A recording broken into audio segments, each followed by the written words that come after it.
sufficiently energized and ready to take part in the Sirdowski's next dugout boat regatta. You know, we're appearing in a country near you. I think France next year, I believe it is. So so we can get our French lessons from Beat here anyway, who's going to be chairing this afternoon's session in preparation for the Logboat regatta. Just one slight detail as well is that there have been some issues in terms of some people who've been watching live on stream that they've not been able to send in questions or comments. So while we still have that mechanism in place, we also have my email address, and that will appear throughout the sessions, throughout the remainder of the conference. So those of you who are watching online, please have a look at that and take note, and more than welcome as many questions and comments as you wish to come in from that means. We do have a couple of slight changes to the program this afternoon. Unfortunately, one of the presentations from Ronald Bockius in Germany hasn't come through. So we're hoping that during the time of the conference in the next couple of days we will have this, and we will certainly hope to be able to portray his video there. And we also have in his stead an additional person as well. So I'm going to hand over to Beat, and he'll be chairing that session. Okay, thank you.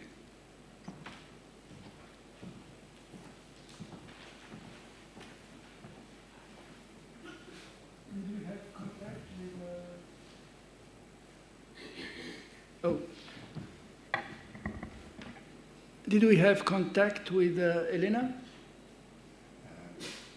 We do. She will be giving her video presentation. Yes. So it'll be here, and she'll be part of it. She heard us, yes? Yeah, she will hear us, Okay. yes. And she should be watching online at the moment. Okay, thank you. The first presentation is very important in the way that we know very few things about South America. And we have the chance that Elena Saccone shall present early watercraft in the Rio de la Plata basin, archaeological and ethnographic dugouts canoe in museums of Uruguay, Argentina, and Brazil. And I am very expected to learn more about this part of the world. So if we can have the presentation, it shall be very nice.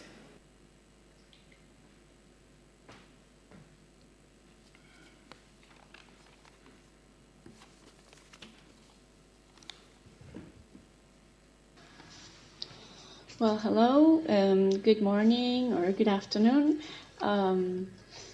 I'm going to do my presentation on early watercraft in the Rio de la Plata basin, archaeological and ethnographic dugout canoes in museums of Uruguay, Argentina, and Brazil. Thank you very much for listening.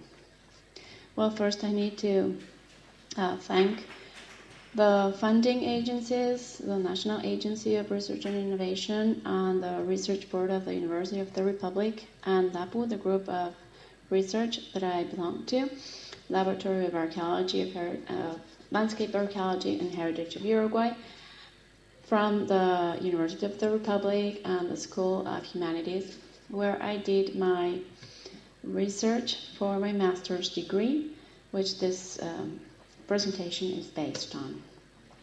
I would like to dedicate my work to Miran Eric and thank him for all of his support, inviting me to become a member and ambassador of the Early Watercraft Initiative, who sadly passed away this year, and I was really looking forward to meeting him, and I thank him very much. Well, my research area is, I'm based in Uruguay, here in South America. Uruguay is between two bigger countries, Brazil and Argentina, and has a coastal length of the Atlantic coast and the Rio de la Plata. So this research was carried out in the whole Rio de la Plata basin. This is the study area, which has it's a net of very long rivers like the Paraná, Paraguay, Uruguay, and many other tributaries that were navigable ways for many centuries or millennium. The area of the basin is over 3 million square kilometers. It's the second largest basin of the continent after the Amazon basin. So it's quite a large area. The methodology for this research was based on two different lines. On one side, the documents analysis, and then the recording of material culture. So first, about the documents, I looked up for descriptions of early navigation as seen and recorded by sailors and the first settlers. And this goes on from the 16th to the 19th century. For these 3 centuries, I analyzed archives, either digital and on paper, and edited collections of documents that had many different references of indigenous people using watercraft in the region. I read travelers' journals, letters, judicial documents, and many other different types of documents where I could find mentions, references of early watercraft being used, mainly dagger canoes, but also rafts or skin boats or even bark canoes. The descriptions also in some cases have these images, engravings. This one is from the Paraná River from the 16th century, where you can see many different canoes here that are all indigenous canoes, which were seen, sometimes hundreds of them, in the area. I used over 60 documents, and I found over 200 mentions or references to indigenous navigation in the area for different cases, for example, in war or even sometimes in trade. Sometimes the descriptions are the references on how indigenous peoples made their dugout canoes, different techniques. Sometimes there are references on how different types of watercraft were used for different purposes, for trade, for exchange, or for fishing or hunting, or in war. Well, different types of watercraft were used in different environments and for different purposes.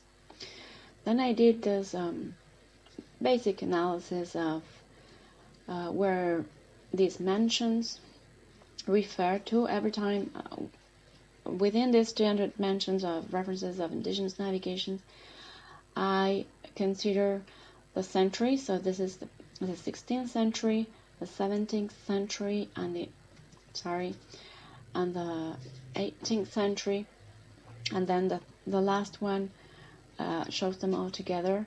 So there is a different pattern of distribution, which has to do with, on one side, the location of the settlers, of the European settlers that were exploring the territory, and also it shows that everywhere they went, they found people, indigenous people, using watercraft, different kinds of watercraft in the region that cover up most of it. So then I went on to recording material culture, and I looked up all the museums and collections that I could find in the region that had at least one dugout canoe, which is a material culture that lasts longer. So I found 24 dugout canoes, and I could record 16 archaeological canoes, some of which are in these museums, some were lost in time and or are missing somehow, and I could find references of these dugout canoes found in different places.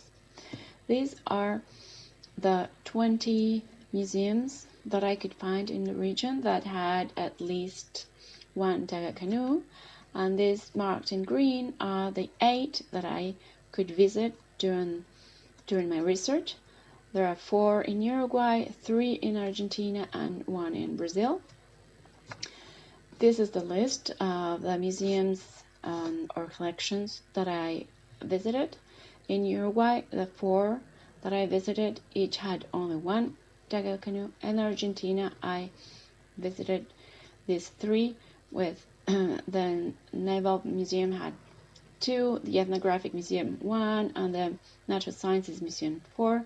And the museum that I could visit in Brazil, it's the Museu Nacional do Mar, Embarcações Brasileiras, the National Museum of the Sea, Brazilian Watercraft, which had very, very many Daga canoes, but they were from all over Brazil.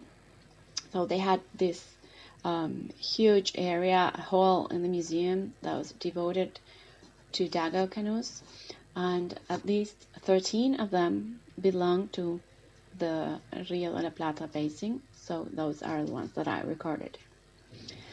Then I tried to map the archaeological findings of Daga canoes, which are mapped here. They are. I couldn't find any references for Paraguay or for the northern area of the basin, but I found many in Brazil and Argentina and also in Uruguay. And some of them are quite recent, like this one from Canoinhas River, which is a tributary of the Canoas River in this area in Santa Catarina, Brazil, and was found with low tide in the river. There's another finding, even more recent, in 2019. Another, I think it's 8 meter in length or 9 meter in length Daga canoe also found in this region. So here I have this little graph to show more or less when, where, and in what circumstances all of these findings occur. There are some cases where we don't know in what circumstances they appear. Maybe we just have the date when these Daga canoes were found. Then we have some cases here in orange where the Daga canoes were found in construction work or they're found through dredges. This is the case of the first Daga canoe ever found in 1926 in the Paraná River. In Uruguay, the first one found was in 1941 in the Kauai River with a dredge working in the area. And then we have some of the findings, there are accidental finds, when they mention exceptional droughts or low tides, low water levels of some rivers, which are one in Uruguay and the rest are these cases in Brazil. So maybe there's also some influence of climate change in the latest finds that we have here. But what all have in common is that they are generally accidental finds. There has never been a find of a Daga canoe in archaeological research context, although some of them were analyzed archaeologically after they were found.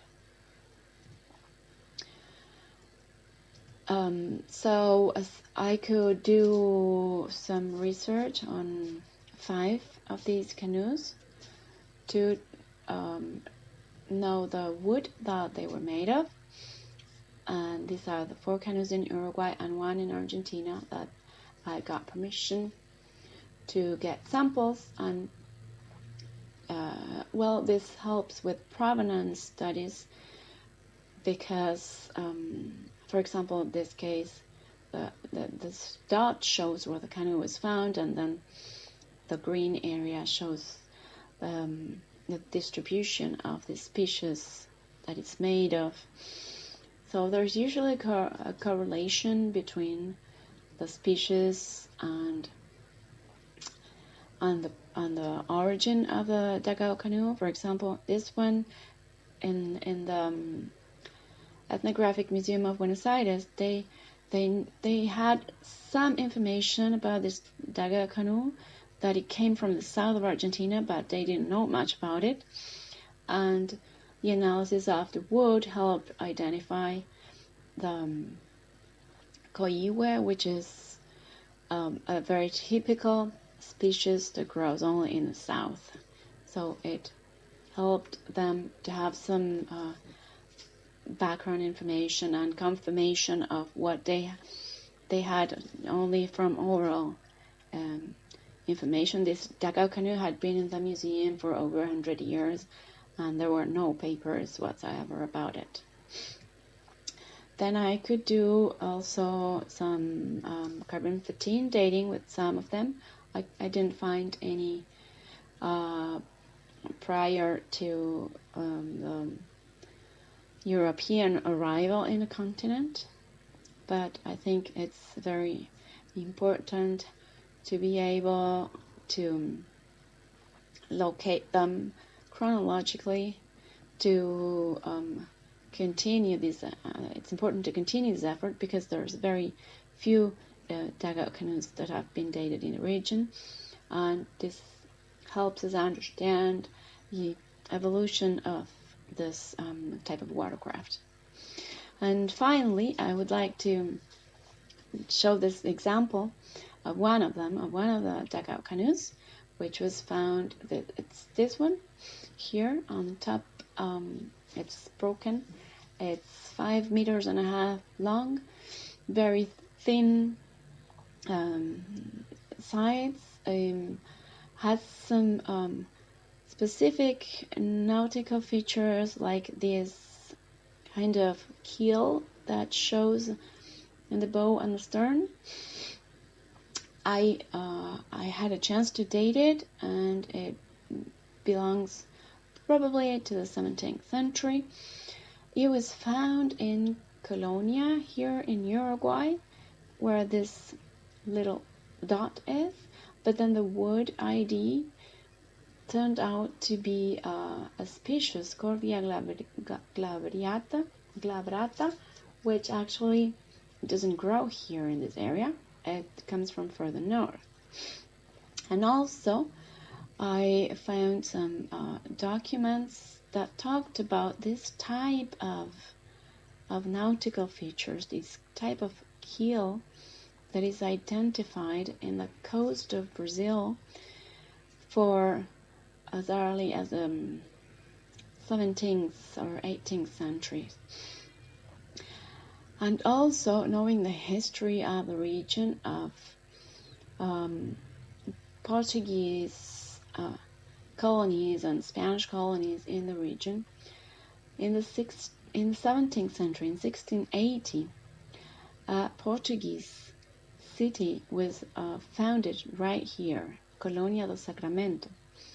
So my hypothesis is that this canoe probably was brought from somewhere in the Atlantic coast, where and the Brazilian coast, where the Portuguese were settled, and they had contact with Colonial Sacramento right here, because this keel is used and is still used by different groups in the region on the Atlantic coast for fishing.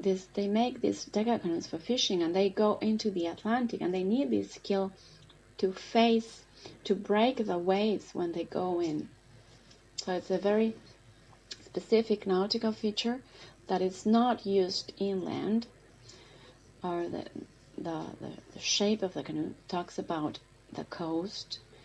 The timing talks about the settlement of the Portuguese settlement here. The wood talks about further north. So I just want to point out the importance of trying to gather all the different types of information that we can about a vessel to be able to produce and understand when it was used, how and by whom, and to be able to understand better the use of this early watercraft in the area. So that's all. Thank you very much. Gracias, obrigada. And I'm really looking forward to hearing any comments or questions you may have in the discussion session. Thank you very much.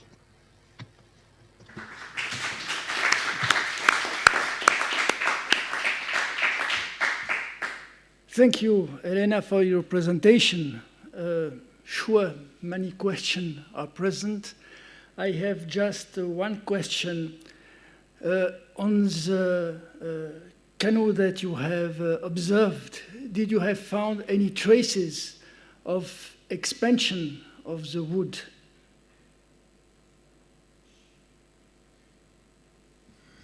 Perhaps better if we keep the questions to the discussion group at the end, because with the technology, it's easier for the participants from abroad to talk at that time. We will have them linked at that moment, and we do this with all the speakers. Also, we are going to the second speakers of this afternoon, Peter Wood. Missing the basic ancient dugout canoe in North America, Mississippi, and Missouri waterbeds. I know not much about this. Might be very interested to hear about your presentation.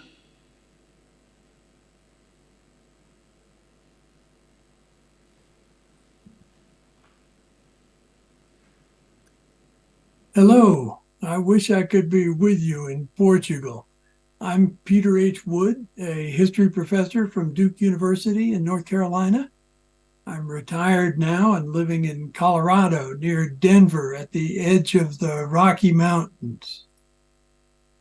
But I'm also at the edge of the huge Mississippi-Missouri watershed.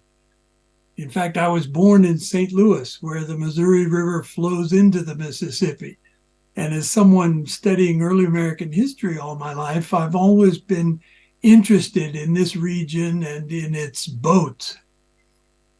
So combined, the Missouri and the Mississippi River stretches nearly 6,000 kilometers from the Canadian border to the Gulf of Mexico.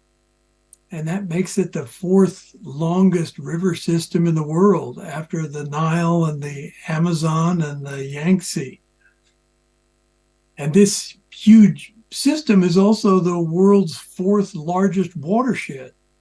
It stretches from the Allegheny Mountains in the east to the Rocky Mountains here in the west. And it drains an area of 3.2 million square kilometers, or 1.2 million square miles.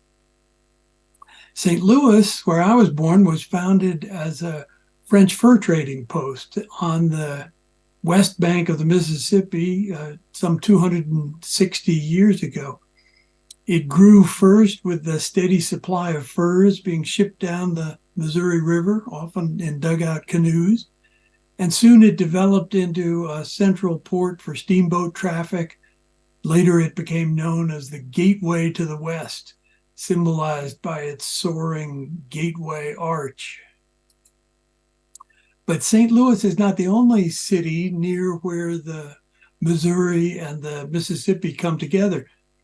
Nearly 1,000 years ago, when medieval Europeans were constructing cathedrals, Native American mound builders, known as Mississippians, had constructed another trading town across the river in what is now southwestern Illinois. It was known as Cahokia, and it's still visible today. In fact, it's the largest archaeological site in the United States, covering some 4,000 acres. If you look far off on the horizon there in the upper left, you can actually see the Mississippi River in the distance.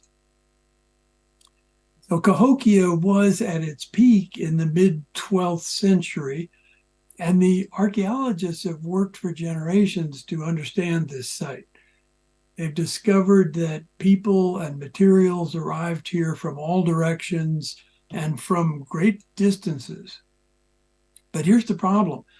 The maps they draw in textbooks usually look like this. They show where objects came from and where they went, but not how they actually moved. Did copper and mica and shark's teeth arrive at Cahokia by boat? And if so, were dugout canoes involved? No big canoes have ever been found there, and archaeologists hate to speculate about objects they cannot see or hold. But we do know this. 2,000 years before Cahokia, the Poverty Point culture flourished on the lower Mississippi, in what is now northeast Louisiana. Again, no canoes have been found there, but many excavated objects are made from foreign materials such as copper and sandstone and chert. So these early mound builders gathered trade goods from distant parts of the river basin, and much of this trade, especially moving downriver, was undoubtedly transported by boat. We also know this, that all across North America, as elsewhere, indigenous people have had a wide variety of early watercraft stretching back over centuries and millennia. Two of these boats in North America, the birch bark canoe in Canada and the kayak in Alaska, have never disappeared. Instead, they've endured to become distinctive international icons, using new materials for their sleek designs and finding lots of new paddlers. But other ancient watercraft are less familiar. For example, dugout canoes existed on both coasts of North America. In the East, Europeans found Native Americans using logboats in New England and Virginia and Florida. Today, their descendants on the Atlantic coast use traditional methods to create replicas, even using fire to slowly cut down a large tree. Then they use fire again to burn the center, as so many other groups around the world have done. And imitating their ancestors, they chip away the charcoal using a stone adze like the ones you see here. After smearing mud on the gunnels to protect them, they continue to burn and scrape until the craft is finished. And across the continent, on America's northwest coast, huge war canoes are still made from giant cedar trees. Here on the right, you can see the remains of an unfinished canoe that never managed to reach the Pacific. It was left in the forest to rot when its hull cracked during the construction process. And of course, in the West Indies, there were also impressive logboats. When Columbus reached the Caribbean, he was amazed by the appearance of very large dugout canoes. The morning after his arrival, he wrote in his journal, "After sunrise, people from San Salvador again began to come to our ships in boats fashioned in one piece from the trunks of trees. These boats are wonderfully made, considering the country we are in, and every bit as fine as those I've seen in Guinea. Some can carry 40 or 50 men." Columbus continued in this admiring tone. "The men move very swiftly over the water, rowing with a blade that looks like a baker's peel. They do not use oarlocks, but dip the peel in the water and push themselves forward."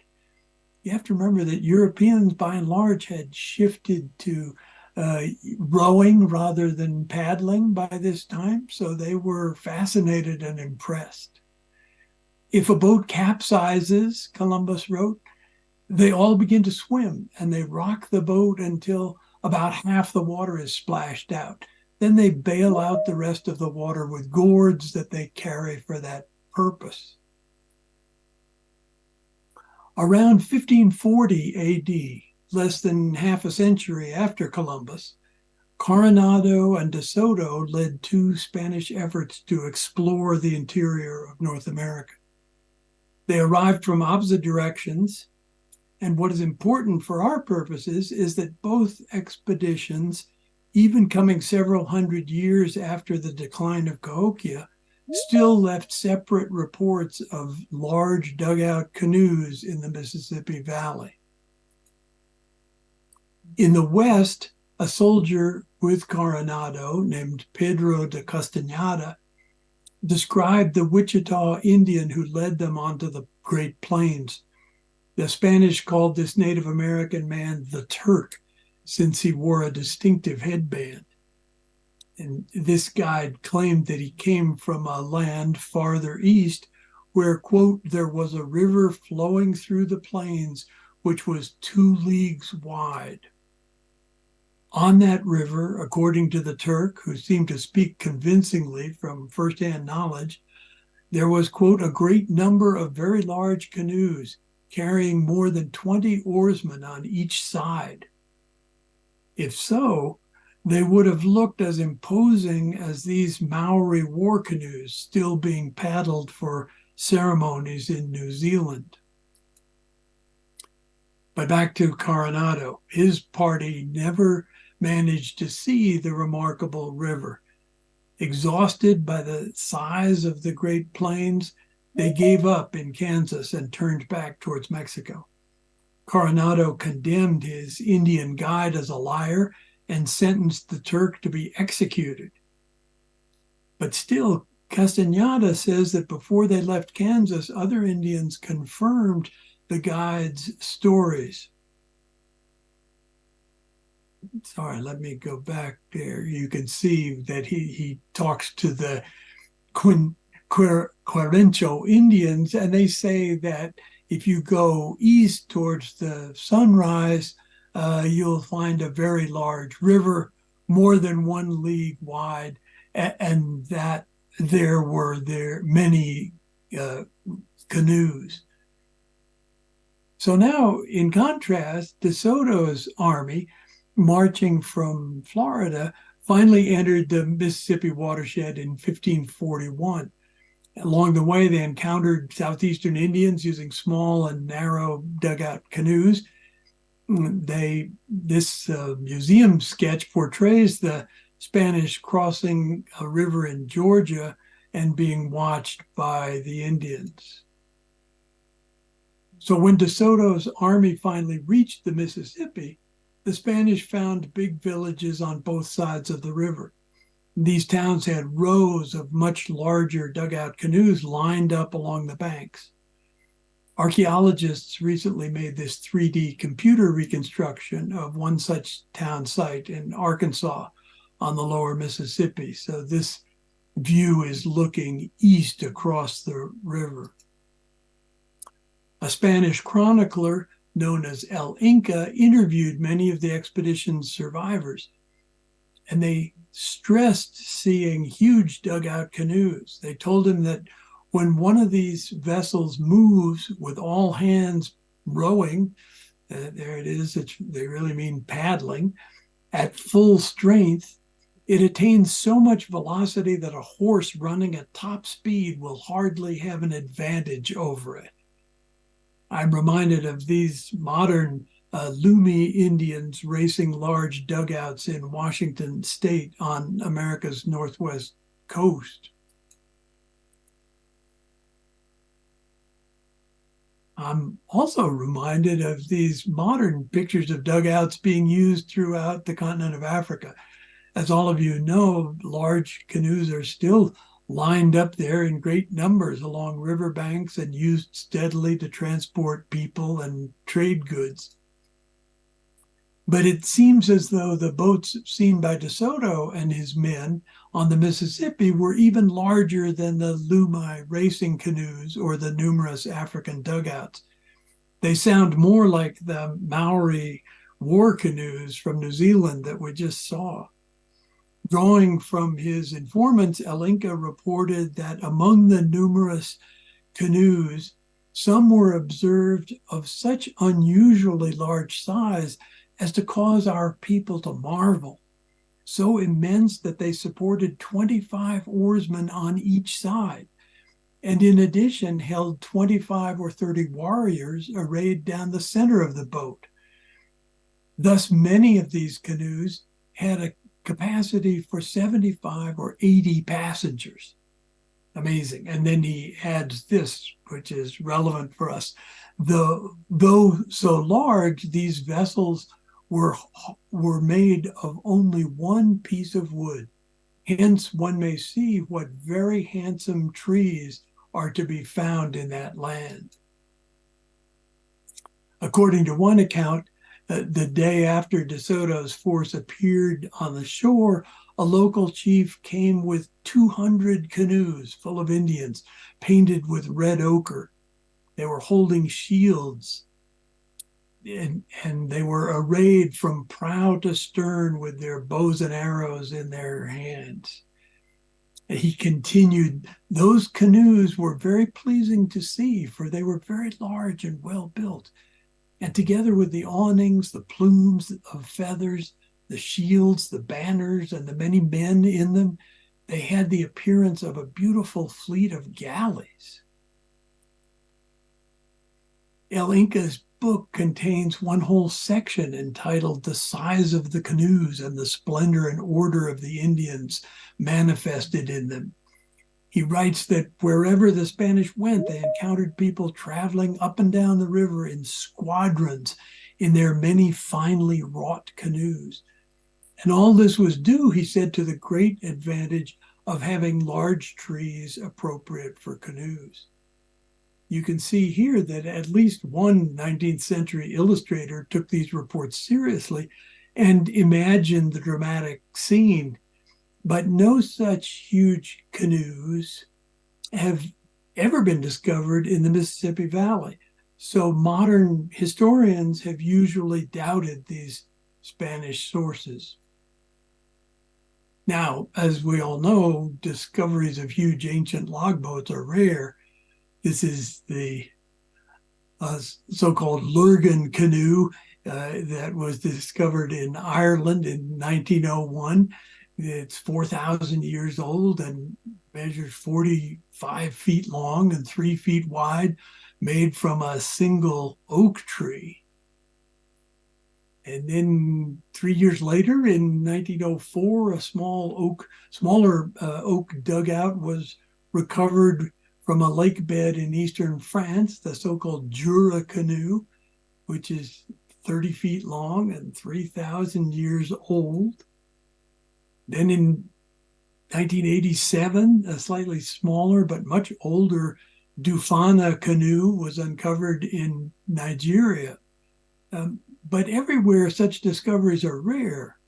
And in North America, the only area where dozens of dugouts have been discovered is Florida, where the sandy soil and numerous shallow lakes have made preservation possible over hundreds, even thousands of years.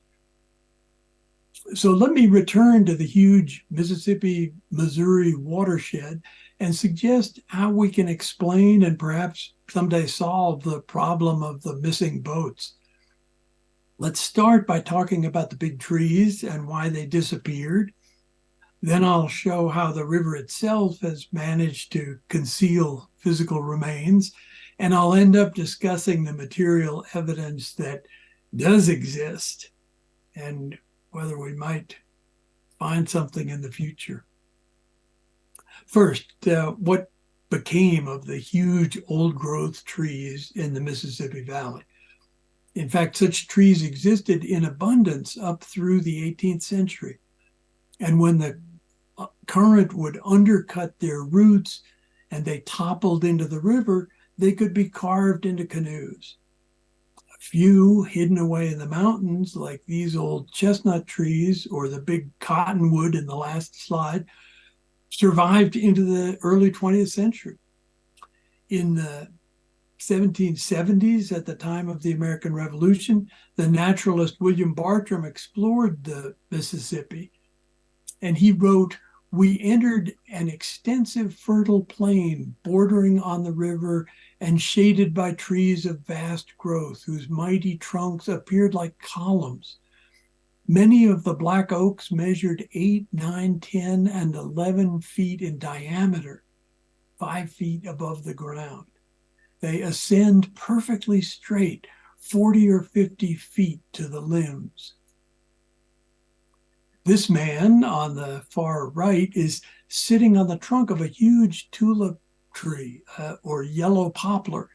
The Indians explained to early European settlers that they called this tree canoe wood. In 1799, for instance, the pioneer Daniel Boone used his axe to make a 60-foot dugout of canoe wood to travel down the Ohio River to the Mississippi. Here's a picture of the modern Ohio River flowing west to join the Mississippi. It shows the wide, fertile landscape along both banks where these huge trees once grew. In the 19th century, land-hungry settlers quickly converted these rich bottomland forests into fields for crops and livestock. And the newcomers brought more than metal axes, they brought steamboats as well. And the steamboats needed enormous amounts of wood for their boilers, as much as 30 cords per day. You can see there that one cord equals 128 cubic feet. So these settlers who were clearing bottomland could cut big trees into firewood and sell it to passing steamboats. As the towns grew along the Ohio and the Mississippi and the Missouri rivers, farmers hauled large old-growth trees to sawmills to become lumber for building houses and even whole cities. Settlers in Ohio in the late 19th century used this black walnut trunk to construct an entire two-story house. The 20th century, of course, brought chainsaws to cut down big trees even faster and trucks to haul them away. It also brought 2 world wars and a high demand for lumber to build ships and airplanes. This image is from southwest Illinois, near the Mississippi, and not far from the site of Cahokia. It shows a truck moving the river valley's last large yellow poplar logs for aircraft stock in 1944 during the war. Secondly, over time, the powerful Mississippi has managed in its wanderings to conceal the physical remains we still hope to find. Geologists explain to us how most rivers evolve over time, as you can see here, reading from right to left. What starts as a meandering stream with many pathways slowly carves out a wider valley, which fills with fertile topsoil over time. In ancient rivers like the Mississippi, the wide channel bends back and forth and changes course dramatically each time there is a flood, leaving what are called oxbow lakes, where the river once flowed. Here you can see a spring flood on the Mississippi. The river has overflowed its normal channel and covered the entire river valley, several miles across. Any dugout canoe that was lifted off its bank by rising waters would float downstream. Clearly, it could come to rest anywhere in this wide expanse when the water recedes. And the floodwaters do not always recede into the same channel. Strong currents cut new channels, so over time the river meanders frequently side to side in a snake-like fashion. This is one of many elaborate maps of the lower Mississippi created in the 1940s. Using different colors, it shows where the river was flowing in 1765, in 1820, and in 1880. In English, the fancy technical name for this process is avulsion. It refers to the sudden diversion of a channel into a new location on the floodplain, as you can see in this 3D illustration. Depending when and where a big dugout canoe disappeared, it might be almost anywhere in this wide expanse, hidden at almost any depth. It could be somewhere just below the surface, or perhaps it's buried many feet deep, still waiting to be discovered.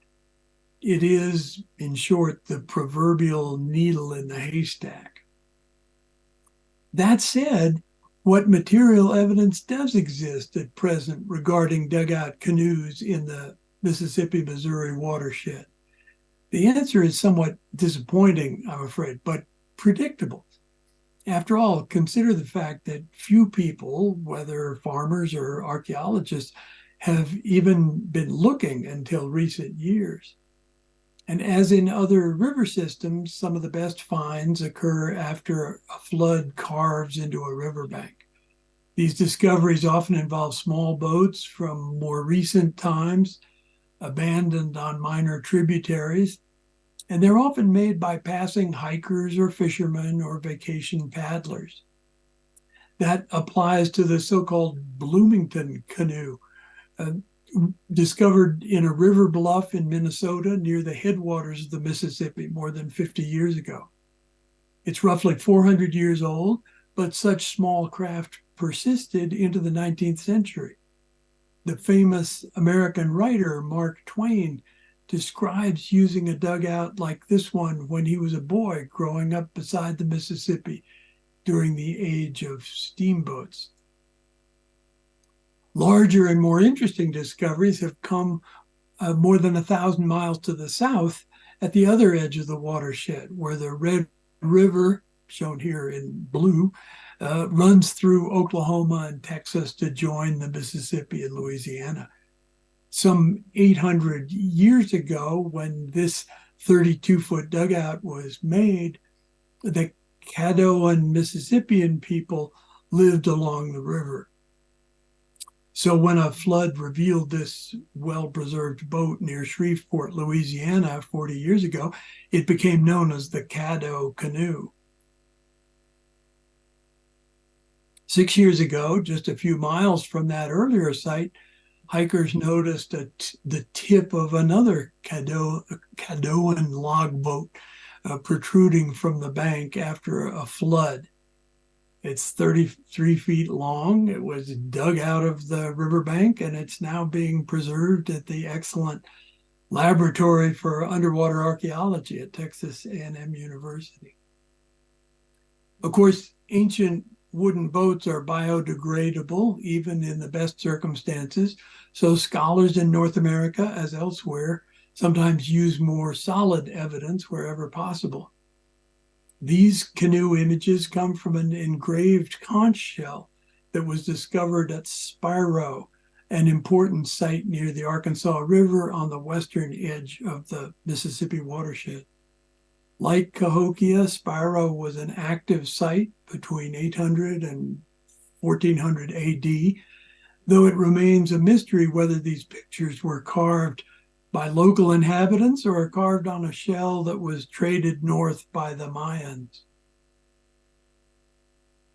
Well, that does it for me, though, as you can tell, I'm fascinated by this topic, and if we had more time, I would share another 50 slides digging even more deeply into these riverbanks. For now, I appreciate your patience and your interest as I sit beside my gourd vines here in Colorado. I only wish that I could report the discovery of an ancient dugout in the Mississippi Valley, at least as large as this one. It appeared recently in National Geographic, moving along the busy Congo River. So I leave you with this related picture by the same photographer. It shows passengers at Maluku on the Congo River. They're disembarking from a barge loaded with huge logs and clambering into dugout canoes. Somehow it reminds me of the undiscovered human activity at Cahokia on the ancient Mississippi. And it also reminds me of the enormous forest devastation that followed 3 centuries after that. So thank you again for your attention and good luck with the rest of this exciting conference. I've enjoyed talking with you.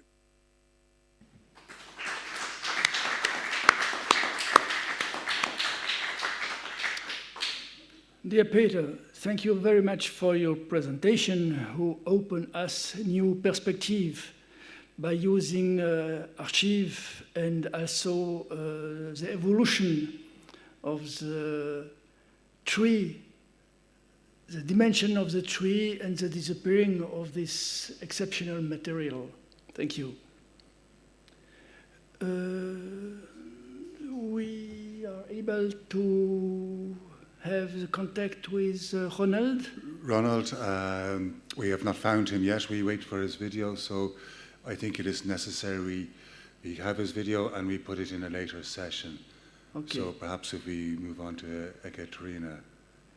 Okay, so we have the chance to second time to have contact with Ekaterina Kashina to present her paper on dugout with carved bulkhead in Eastern Europe, form seas and ratio-carbon chronology.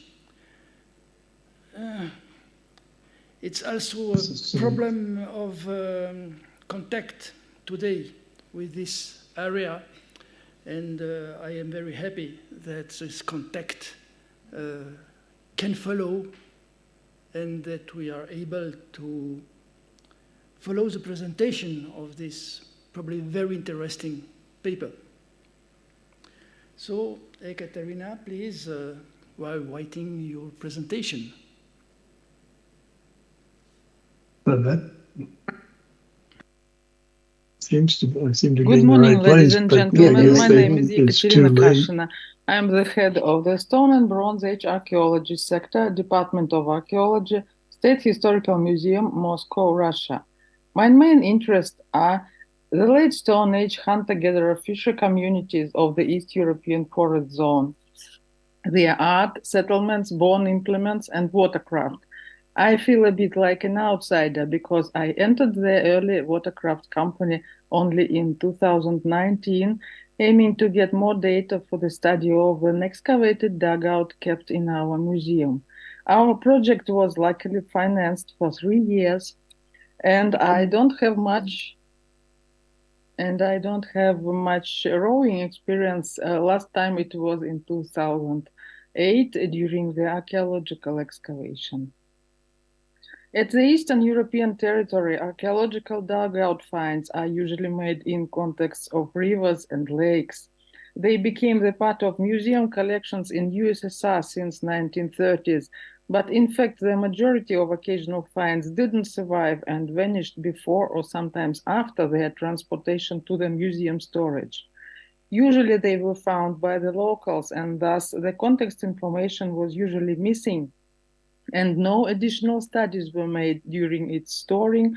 For example, the wood taxodetermination lacked. The first dugout in USSR investigated with the use of archaeological methods was the Shutye one in the year 1954. The delayed development of C14 method in the Soviet archaeology was the main reason of dugout radiocarbon dating cases exclusiveness. We also haven't succeeded in obtaining some dating results made in Soviet times in the Kiev radiocarbon laboratory in Ukraine. The most informative radiocarbon and contextual results are currently represented in publications of the Baltic States archaeological dugouts written in English and published by Gytis Pilichauskas and his team quite recently. Until recently, the East European watercraft archaeological cultural heritage was not represented properly to the English-speaking audience. The overview of the East European dugouts was recently published in Russian. For the very first time, we have made more than 20 AMS radiocarbon dates of dugouts from Russia and Belarus. The final publication with the full database of vessels, their contexts, and radiocarbon dates will be prepared in future. All the finds are inside the political borders of Russia, Lithuania, Latvia, Transnistrian Moldavian Republic, Republic of Moldova, Republic of Belarus, Ukraine, and Armenia. The database comprises now 111 vessels. Among them, 28 dugouts haven't survived after being detected and were totally lost for investigations. 15 were kept underwater or buried in the ground in situ. 24 are not the occasional finds, but investigated during the archaeological excavations, including the underwater surveys. 13 pieces have only conventional C14 dates so far. 6 have both conventional and AMS C14 dates. 39 have the AMS dates exclusively. Among them, there were 2 Belarusian dugouts, which have the dendrochronological determinations matching with the obtained AMS dates. And finally, 29 vessels are kept in museum storages, but still not dated by radiocarbon. The aim of this talk is to take a closer look to the group of Eastern European dugouts with carved bulkheads. Their number is 15, with the length up to 6 meters, plus 6 more pieces with the length more than 6 meters, the large ones. So the question arose when they emerged and why. What was their purpose? Can we speak about those bulkheads differences and evolution basing on the Western and Eastern European materials? There are a lot of discussions among the researchers of ancient watercraft. What were the purposes of these details? The number and height of bulkheads can be different. In literature, we can find a distinction between ridges and bulkheads. As far as I understand, a transverse detail inside a hull is estimated by its size. If it is low, slightly above the floor, it is named ridge. And if it is high, especially when it is as high as the gunwale, it is named bulkhead. The opinion of Alexander Shutikhin, my colleague, the Russian independent researcher and craftsman, is that any bulkhead, not depending on its height, served first of all to strengthen the hull, and only additionally it could serve other purposes. The most evident aim for the high bulkheads is the division of space inside the vessel to make it comfortable for people and cargo, for example, to isolate the wet fishing nets. It was also possible to sit at the high bulkhead and simultaneously to row. The opinion of Bob Holtzman, which I read in some academia.edu discussion, is that the spectrum of purposes was wide and depended on the height of bulkheads. The low ones could have been used to put bottom boards on them, but it is hard to come to the absolute answer on this question. As for the Bronze Age Western European dugouts with ridges, there is an opinion of Ole Kastholm in his paper published in 2015 that those ridges were the imitation of plank boat details known archaeologically in Britain and Ireland.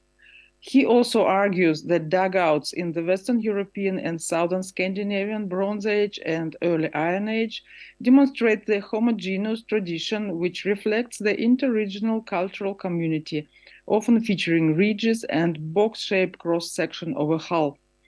The latter feature also made dugouts look like plank boats of Britain and Ireland with flat bottom.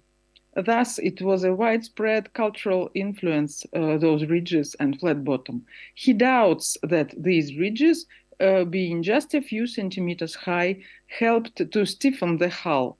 He also notes that high bulkheads are unknown and appear only during younger period. Those ridges could have functioned as foot supports for paddlers, or as a base for floor timbers, or to keep the cargo secure from moving, as it was mentioned already earlier in the works of the famous researcher Sean McGrail. I find the contradiction in Kastholm's argumentation, as he hasn't paid attention to the South European dugouts with obvious ridges, which are dated the Stone Age. For example, 6000 BC for Hotica dugout in Slovenia, and around 5500 BC for La Marmota dugouts from Italy, which definitely didn't copy any plank boats. So returning to bulkheads, it became interesting for me having by hand the set of C14 dates of the Eastern European dugouts to find out how the vessels with bulkheads are dated. There were no bulkheads and ridges at the two ancient East European logboats, Shventoye 58, Lithuania, and Shuchi 1, Russia. The most ancient survived dugout in Eastern Europe is made of oak, dated the early Bronze Age, and belongs to the corded ware culture around 2800 to 2600 Cal BC. Its representatives were both hunter-gatherers and early farmers. It was found in Lithuania in the year 2015, measuring 6 meters, and probably it was supplied with an outrigger of 2 meters long, found together with this Have they watched our presentation? The most ancient dugout in Russia was made of oak. It had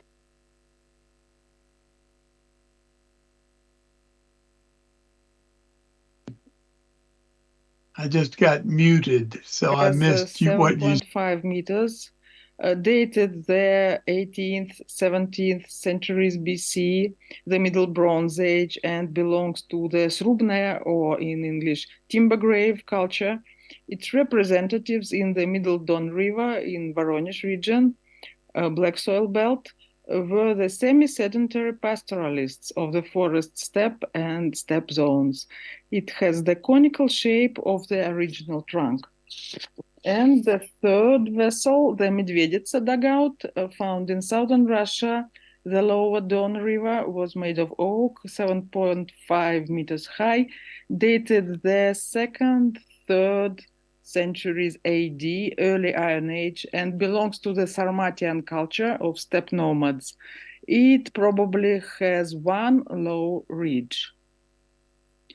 This is the small dugout Druzhba from Belarus, 3.7 meters long, made of pine, dated the 1st century BC, 1st century AD, early Bronze Age, probably of the Pomeranian culture.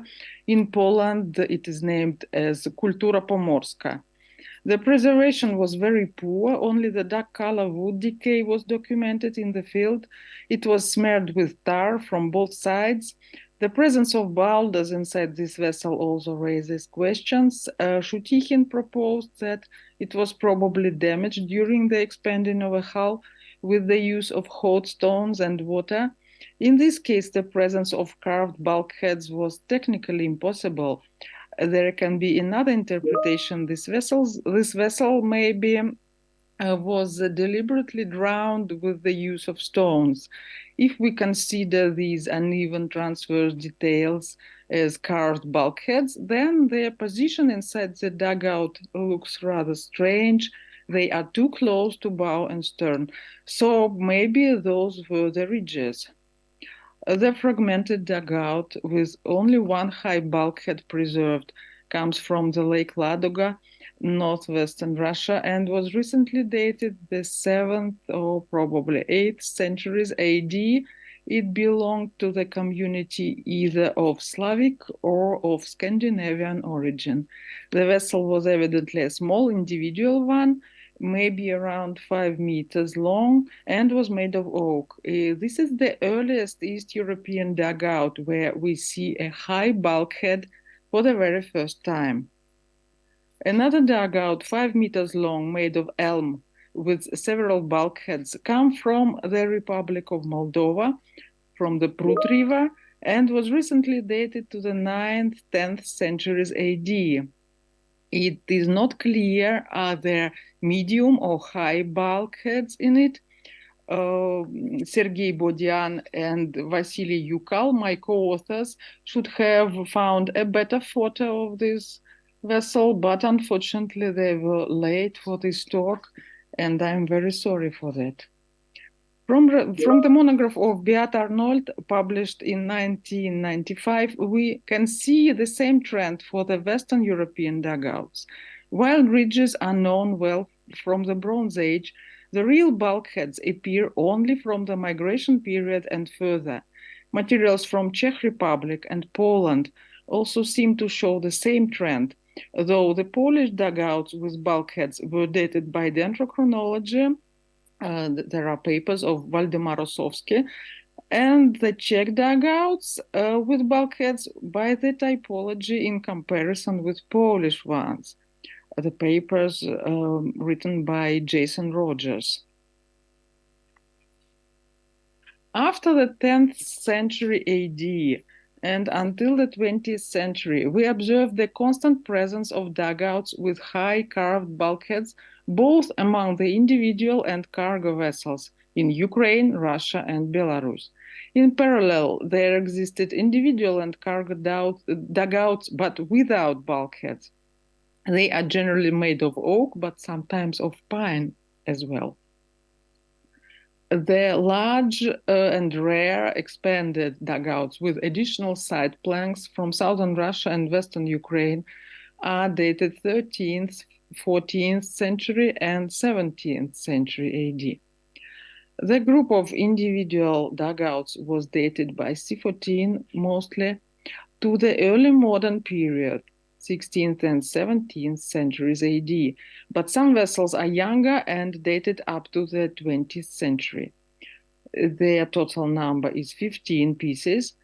They were normally made of oak or pine from 3.5 to 6 meters long and had one or two high bulkheads which formed a fish container in the middle part, or in case of one bulkhead, two separate zones, wet and dry. This feature allows to interpret them as the specialized fishing boats. The dugout of a similar type comes from Germany, from Arendsee, and dated the 14th century AD. It has two bulkheads which form the fish box. Unfortunately, I have no information about the same dugouts all over the Western Europe, so I wonder how many dugouts of a similar construction are currently known. At the early modern period, the group of large cargo vessels is known, made of oak, and sometimes with holes along the upper parts of sides, probably for constituting a rafting vessel. Some of them were interpreted as the possible pontoon floats. To the beginning of the 20th century AD, the individual dugouts with or without bulkheads were still in use according to some radiocarbon determinations made by us. The terminal ethnographical finds of dugouts in Russia fall to the period after the Second World War. The rarest examples also exist right now, made only by the enthusiasts. The known prevalence of oak wood is visible among the survived Eastern European dugouts, but most probably it happened by the reason of this taxa better preservation in wet sediments. The geographical and chronological trends in the choice of particular taxa are clearly visible. Currently, oak and pine form the forested areas of the black soil belt, and oak constitutes more than 50% of it, followed by pine. After the medieval warm period, since 13th and 14th centuries AD, the more severe climate conditions made the vegetation period shorter, and the northern border of deciduous forests moved to the south. Moreover, oak is believed to be a slowly growing wood species. The other reason of the oak forest decrease in central Russian regions was the deforestation, which went in parallel with the increase of economics and trade. The similar processes took place in Western European post-medieval era, which had a negative impact on dugout size and wood quality. There is the paper of Van de Mortel published in 2011 about it. Considering the ability of oak to be preserved better than other wood taxa in wet conditions, we suppose that all survived ancient dugouts, especially those having the large size, found to the south from the 50th latitude north, were definitely made of oak. But the Makareshti dugout from Moldova is an exception, as it was made of elm. So to the conclusions now. The Bronze Age and the early Iron Age East European dugouts had no high bulkheads and only once or twice the low ridges were observed. According to radiocarbon and literature data, the emergence of high bulkheads has taken place during the migration period or even in the early medieval period across the whole Europe. It was probably impossible until the introduction of appropriate iron tools. Judging by the dugouts from Mekerest in Moldova and Ladozhskaya from the northwestern Russia, the high bulkheads appear in Eastern Europe not earlier than the 8th century AD. This type of hull construction gave more durability and provided the division of space into the wet and dry zones for fishing nets, other tackle, fish, and for the fishermen, respectively. During the Middle Ages and further periods, the number of East European dugouts with high carved bulkheads grows.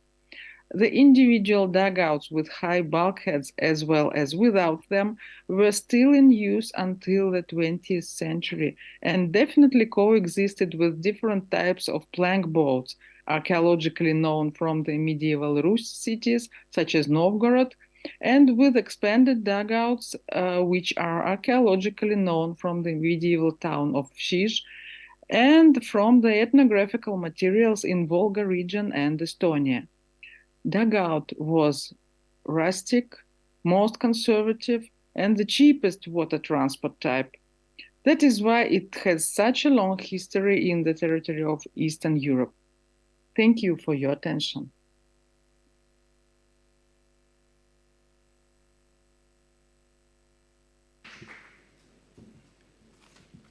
Thank you, Katerina, for your presentation. Now I think it's time to the question. Yes, we have. First of all, when you asked the question of Elena earlier on, she has responded with an answer. So if I can read this answer out to you, if this is okay. Yeah? She says, thank you, Yvette, for your question. I only saw one expanded dugout canoe during my research here in a collection in Uruguay with a characteristic crack along the centre of the bottom.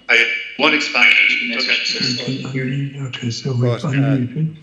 But as I saw it, I recognised it was practically the same as the one I had seen in the Museum of Brazil, which was actually an ethnographic canoe from the Amazon River.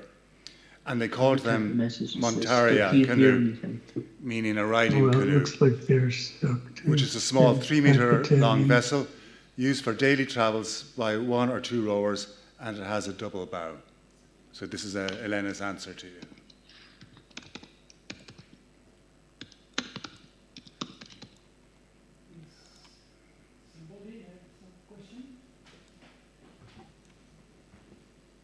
I have a question for Elena. Can I? She's online here now. Yeah.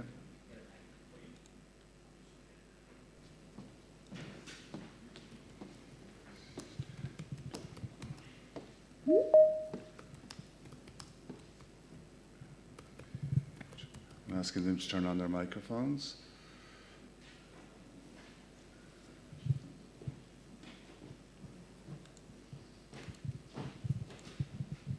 Thank you. Elena, my name is Pedro Bicudo. I am half Portuguese, half American, born in the Azores. just pop up. It's been new for My question to you 10 is, seconds. in terms of the encounter of cultures, what did you find in terms of the influences of the Europeans arriving to South America and to the influences of the native techniques and constructions towards the European adaptation towards this area? Second question is about the influence, especially in the area of Florianopolis, where they still today have, a ceremonial, the Apanha das Tainhas. I don't know if you speak Portuguese, where they use specifically that type of canoe that you mentioned with the keel. And I would like to ask you, I'm sure that you are aware that some of the settlers in that region came from the Azores and they settled around the 1740s. Is there the possibility of using Azorian naval technique in this area? Did you detect, or is there any sort of evidence that you could confirm or deny? Thank you.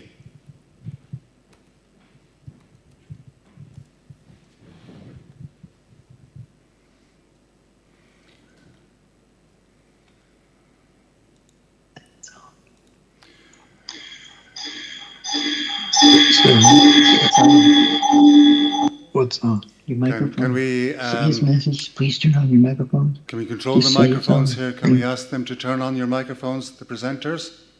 If you can hear us, please. We have some questions for you. Return.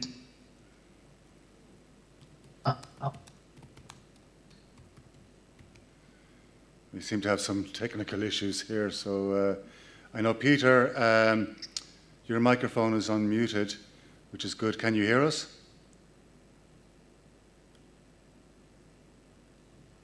No, I don't think so. They're not looking at their chat. And you still can't hear anything either. I'm going to just turn on my microphone. Might be just a bit of reverberation. Apologies. Peter, Katrina, turn on your microphones.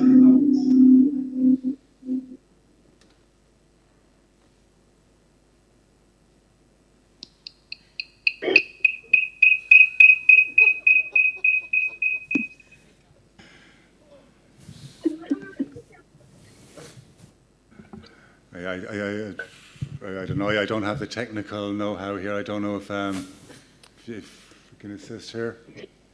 Elena, you have your microphone on. You can hear us? Yes. Perfect. Okay, so perhaps if there are some questions for Elena to start off with.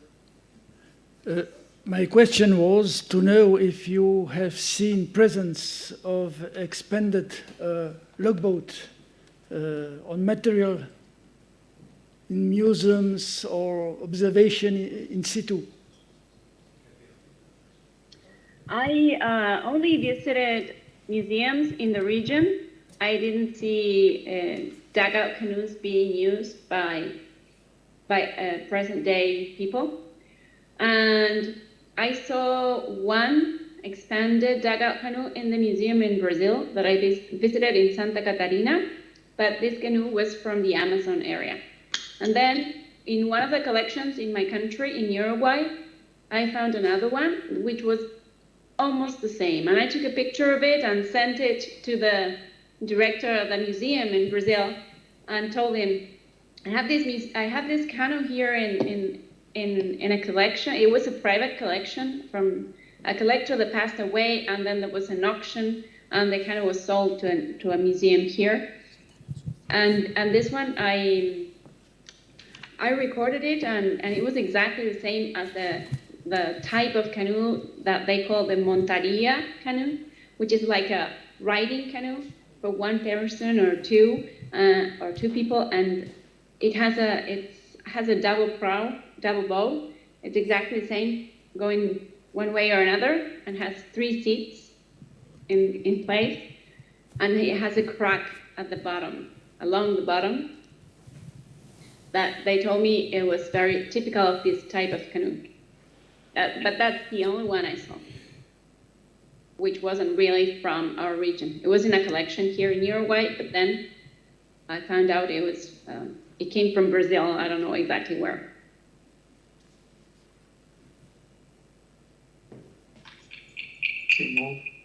Well, she's been speaking to them.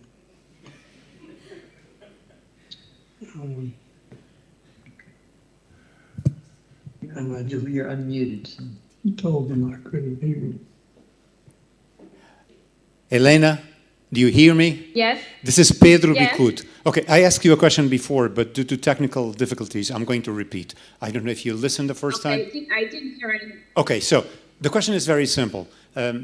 Did you observe any sort of influence on the techniques of construction from the encounter of cultures when the Europeans arrived to the southern part of South America, either on the native side or vice versa on the colonials that settled in the southern part of Brazil and Uruguay. Second question is, in regards to the shapes of the boat, the keel that you found, unique, that still today is used in Santa Catarina, in Florianopolis. I'm sure that you know that. I'm sure that you know that most of the settlers that came to that area came from the islands of the Azores. Is there any possibility that this technique was brought from the Azores to Santa Catarina or Florianopolis? Thank you. All right. Well, yes, I think that all of the vessels, the watercraft that were produced after European arrival have an influence. There's still a discussion here in the area of whether people here used sail or not before contact.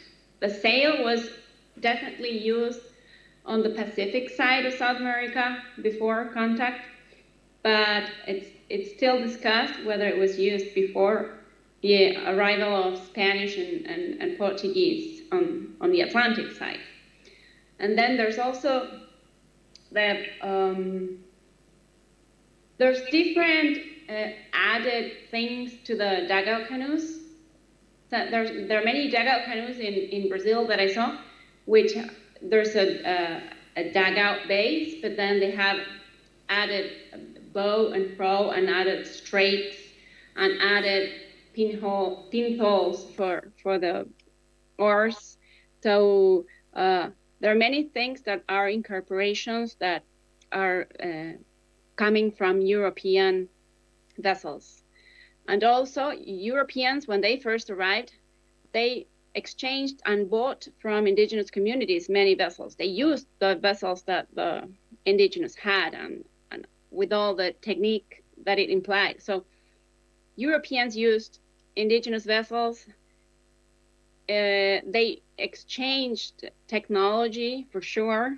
And about the keel in Santa Catarina, I don't know, because the earliest mentions that I could find, and I think the earliest dated vessels are from after contact. So it's possible that they came from the Azores or wherever the first settlers came from. That clear? I don't know. May I ask, Miss Ekaterina, do you hear me? Thank you very much for your excellent presentation. And I don't know which slide before the end, I think the third one, if you can tell me about Goose Krustanli town, Vladimir Oblast, is that a dugout boat cut in half, is extended, or is it one piece, one log? Because it looks very much like our boat from my region in Slovenia, which is nowadays still in use, traditional boat, but our is already cut and extended with the bottom. Thank you for your question. Oh, the echo is very strong. So I just will. Unfortunately, I am not really sure what type of logboat it is, because this photo was made by my colleague ethnographer. So I myself haven't seen that logboat in person, but I suspect that it is not expanded. It's just the one piece.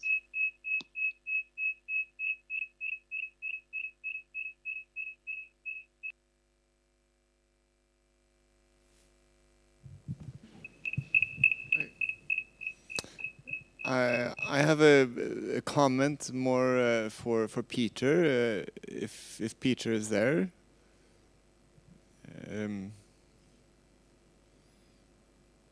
Peter, can you hear us? Peter has issues with his speaker. I'm sending him messages asking him to turn on his speaker so he can hear us. He's turning his mic on and off.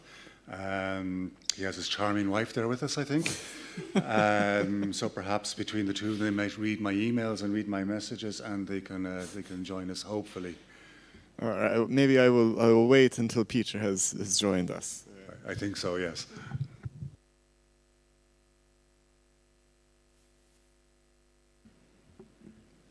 I have a question or a comment on Ekaterina's presentation. You need to be very careful with the datation of La Marmota, because the C14 datation was done on a pile who was beneath the dugout canoe. And so you don't have the direct datation of the canoe.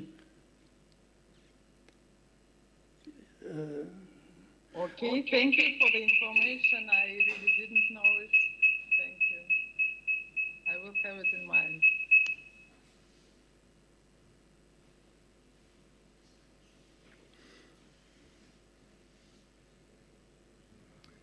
But if I can ask a question of Katerina, if that's okay. Katerina, I'm very interested in the bulkheads of your dugout boats and where they are positioned, particularly, as you say, for the fish boxes. We don't in Ireland have very strong evidence for bulkheads in our dugout boats, but this could be in part due to the survivability, of our boats, because quite often it is just the floor that survives. We do have some evidence, very, very limited. There's one or two boats that have a bulkhead close to the bow, and I've speculated that this is possibly for fishing, in particular because it's designed as a one-man boat, stable platform with flared sides instead of vertical sides to the boat. But also more recently, we discovered a new type of dugout boat, a fishing one, belonging to the medieval period, and only in the River Boyne on the east coast of Ireland. And this is where water is kept on the inside of the boat. So the operator of the boat is on a small platform, either on the bow or the stern, and they're above the water. Sorry, distracted there slightly. Forgive me for that. But the main body of the boat is where they keep fish live within the vast majority of the length of the boat. So I don't know if you have either of these types of fishing dugout boats, but I'd be very interested in understanding if you do. Thank you for your question. I have shown you everything which I have currently, and I am quite agree with you that those details like ridges, yes, they can be close to the bow or close to the stern, as I have demonstrated in that example of that small dugout from Belarus, which is hardly survived. Yes, just the wooden decay survived. It really can be anything. It even can be those sticks which are inserted in the sides, like you have shown, or your colleague has shown us today's morning for the Irish materials. So why not? It can be any detail in this case. The preservation was really poor in my case. Thank you.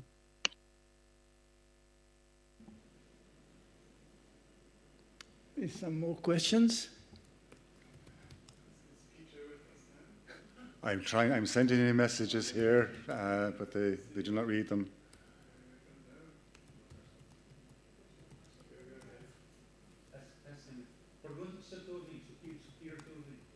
No?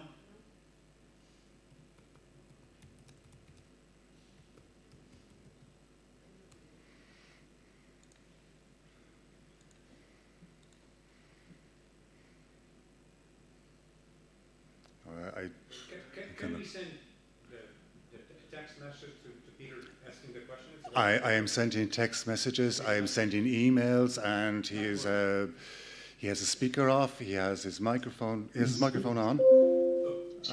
Peter, can you hear us? Hello, Peter.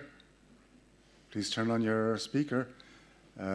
He has his speaker off as well, so he's patiently waiting for us, but we can do nothing from here, and it's a long swim to go to his computer.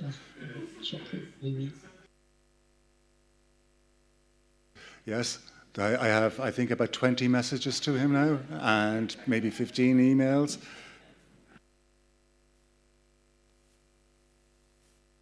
That's the idea. Come on, Peter.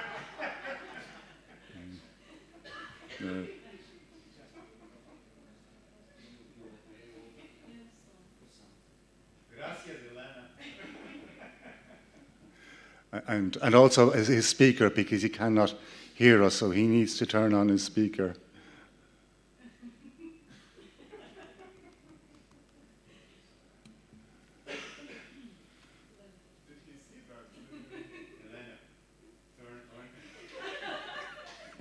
But now I'm getting that. I don't know if I can speak. They're not seeing your messages. It worked. Can you hear us, Peter?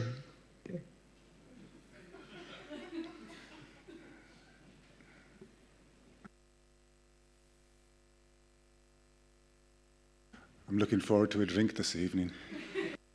So Peter's microphone is on. Can you hear him? Can you hear me? Yes. But we cannot hear you, and we've turned every speaker on the computer on. So if you can type in a message to the chat, Peter can respond. Okay? Okay. So should I just make my question then? Yeah, it's more of a suggestion, but he mentioned the Caddo boats from Texas. But if we look a little bit broader, there are lots of, well, maybe not lots, but several dugouts found on the Gulf Coast of Mexico. Thumbs up. So I might suggest that he looks to the Gulf Coast of Mexico, of northern Mexico, because there the conditions are a bit better for preservation, and there are some excavated and found dugout boats there that might be of the same type that would be used in the Mississippi region, since they were connected economic spheres. That's it. Mm.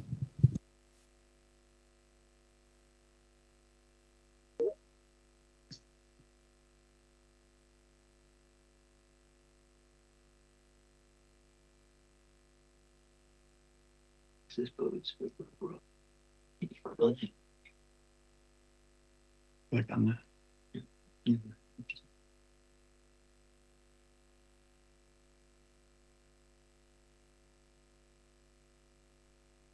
Well, let me see if I can make sense out of that. First, thanks all of you for being so patient. I'm sorry it's hard to connect over such a long distance, but there certainly is some variation. The Texas boats that you saw from the Red River are narrow, just the way many of the other boats are, and most of the boats that we've seen from Europe. And I think the question is whether there were larger boats on the Mississippi, like the Maori canoes that I showed you. Certainly that's what the Spanish claimed in their reports. As far as the connection between the Gulf Coast of Mexico and the Mississippi River, that's a really interesting question, because I showed you near the end one small engraving from the Spiro Mounds in Oklahoma that showed very Mayan canoes in a sort of a stereotypic image. And so there's a woman named White who's done a good deal of writing about the canoes that were used along the coast of the Gulf of Mexico. And there's some speculation that they may well have traded up the Mississippi River as well and paddled up the river. We don't know how much connection there is. And it's a wonderful one of these crazy academic questions where the people who study the Mayans in Mexico and Central America are not in very good touch with the people who study North America. So they tend to look at those as separate worlds. There are some people who argue that even the mounds at Cahokia, which I showed to you, are similar in their dimensions, extremely similar to mounds that were being built by the Aztecs and the Mayans. So my feeling is we're just at the beginning of trying to make these connections. As I hinted, I think, in my talk, um, archaeologists, except for a small group, many people here who are interested in nautical archaeology, most archaeologists are not and really stop at the water's edge too often, I think. And have assumed that if there were boats, they're all biodegradable, they're all gone. Um, so as I said in my talk, we haven't even really been looking for them very hard. The ones that I showed you were mostly found by tourists and fishermen and people who stumbled upon them. And we have no idea how many farmers may have chopped them up at various times. Certainly, I suspect that in ancient times, a broken canoe would become firewood or something else. You know, they wouldn't be preserving it for people meeting in Portugal in the 21st century.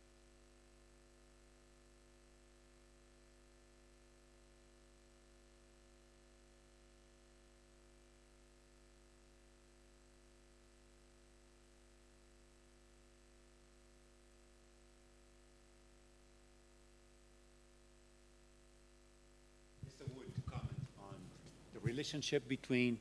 Oh, Mr. Wood. I don't know if you can. I'm, Can you listen? that's the best I can do. Type me another question Okay. if people have that, but I can't go back through the whole system again. Teams is a monster.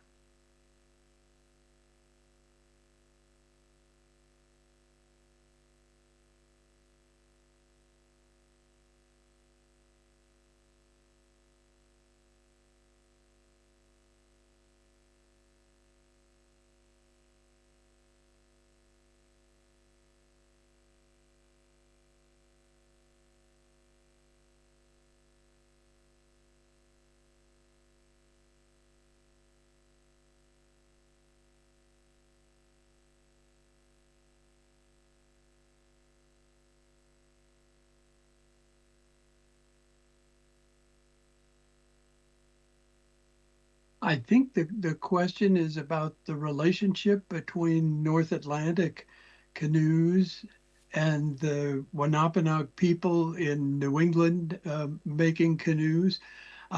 One of the things that strikes me is that there's an Atlantic focus to all of this that certainly applies to Europe. You know, the notion that kayaks were in Greenland and somehow that's how Europeans found out about them. If you're living in the middle of the United States, the way I am, you're equally conscious of the West Coast.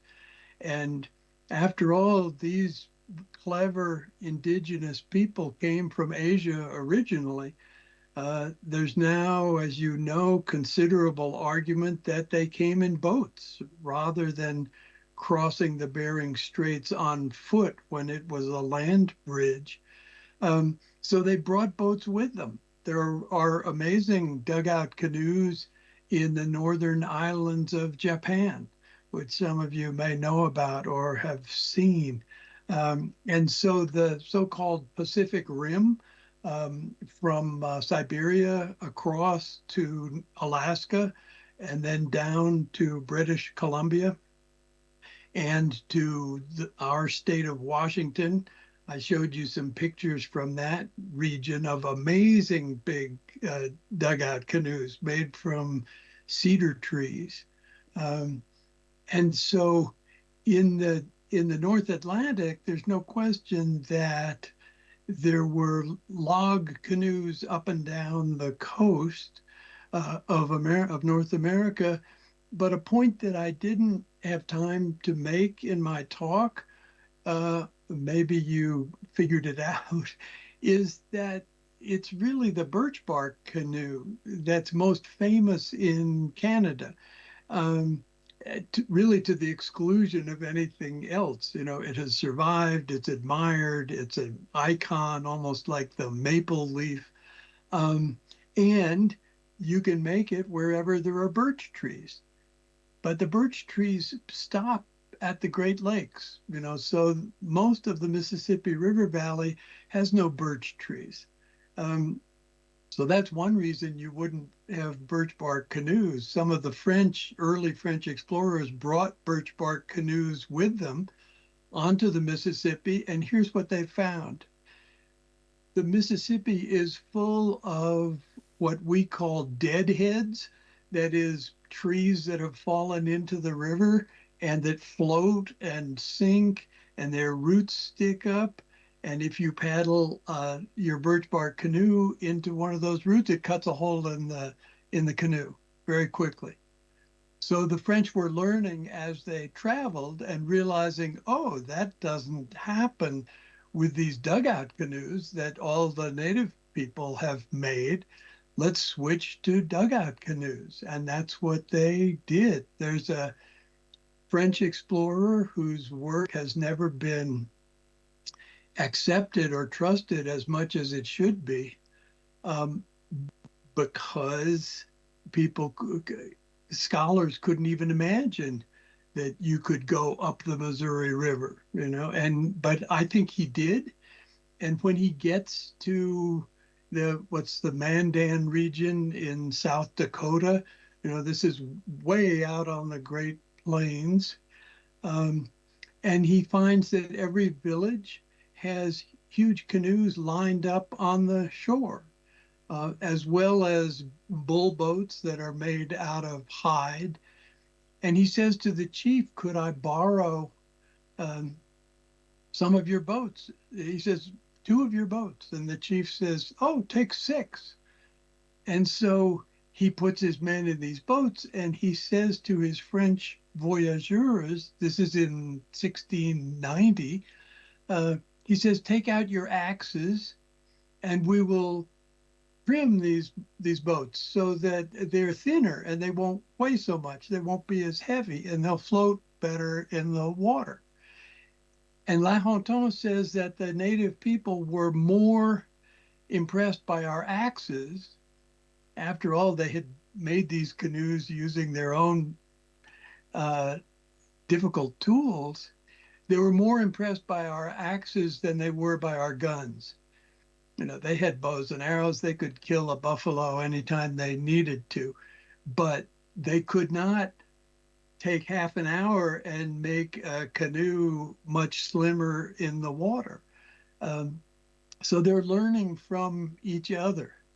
La Hontan also tells a wonderful story of traveling with them on the northern part of Lake Michigan. And he says he had been trained in the French Navy. He knew how to sail.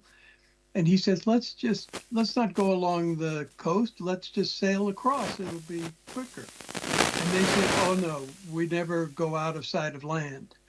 You know, that they were familiar with canoeing close to the shore so that if something happened, you could make it ashore. And so there's a period there where they're learning from each other. And that's always interested me. That's a long answer. See if I forgot anything. I think that's it. But it's clear that the Wampanoag Indians in New England they were using that. They were living in an area that where the birch bark ends, and so they were making bigger dugout canoes. And in Florida, they were making lots of them, and we have found lots of them because of the conditions in Florida. We've found more than 200 dugout canoes in Florida because of the shallow lakes, um, and often, and that seems to be a place, we talked about this yesterday, where you would actually preserve a canoe by putting stones in it and sinking it a little so that it wouldn't dry and crack in the sun. Maybe you were also doing it to hide it from your enemies. But there's one scholar who has worked on these Florida canoes who did a wonderful map of them, similar to the maps that Neil showed us from Ireland. And the canoe finds are mostly at the heads of rivers. So the process was to paddle your canoe up to the head of the river, leave it there, portage across to the head of the other river on the other side of the peninsula of Florida, and pick up a different boat there and go downstream from there. So it's hard for us to imagine, but it seems as though, at least in North America, the canoes were so abundant that you could simply leave them in a place like that, pick them up, almost the way we sometimes rent bicycles or, borrow them and put them back. And it was that kind of a thing. And especially on the big rivers, I would loan you a canoe if you told me you were going upstream, because I knew pretty soon that canoe is going to come back to me one way or another. You'll come back downstream. If you're going downstream, maybe I won't trade you a canoe, or maybe I'll charge you more for it because it's less likely that you'll come back. But this is another question that came up yesterday about the comparative efficiency of moving moving goods by land or by water. And there's no question that it's more efficient by water. And it's really more efficient if you're going downstream. You can move much faster, but it's even more efficient if you're going upstream. But in the Mississippi Valley, and other places too, this is true. I've found this all over the world, that native peoples very understood this equation just as well as any of us.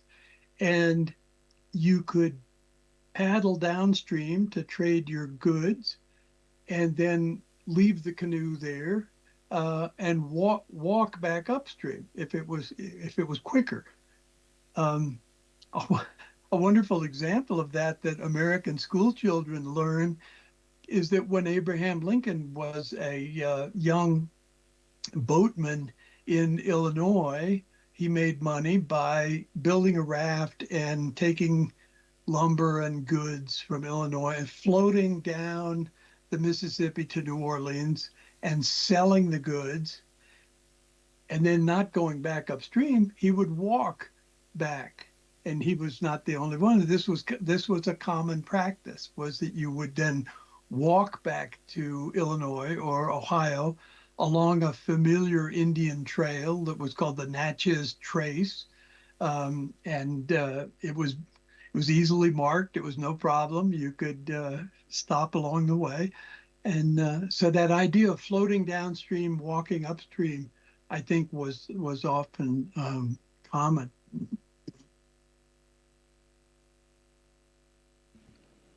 Okay, thank you for this very long answer. Someone asked again if I would comment on the relationship between North Atlantic canoes and the Wampanoag people.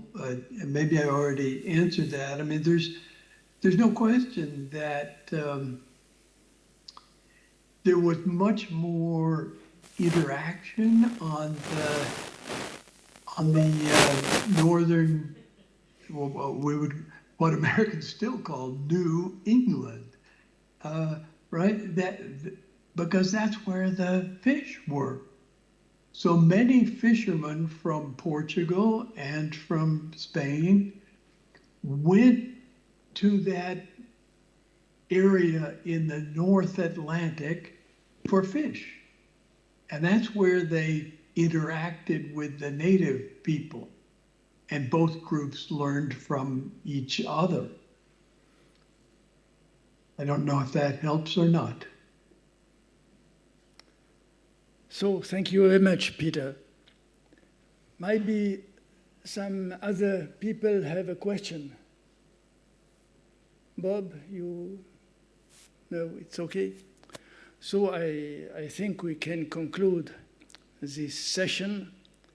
And I will add in the silence that I sent this morning a copy of a long article that I wrote about the Mississippi to many of you. You may have gotten it on your email. It's a PDF. Feel free to print it out or pass it around or use it with your students or follow some of the references that are in the footnotes or use some of the descriptions that are there, because there are interesting descriptions by early European arrivals describing the ways that the Native Americans on the Atlantic coast made their dugout canoes. And it will sound... Okay, I think that's a good time to wrap it up now. And Peter, thank you very much. And to our participants, Elena and Katrina, thank you so much for your time and your patience with our technological issues, and especially from our neighbours across the Atlantic. And Beth, thank you very much for chairing this afternoon's session. It was certainly very interesting, and quite enlightening at the same time.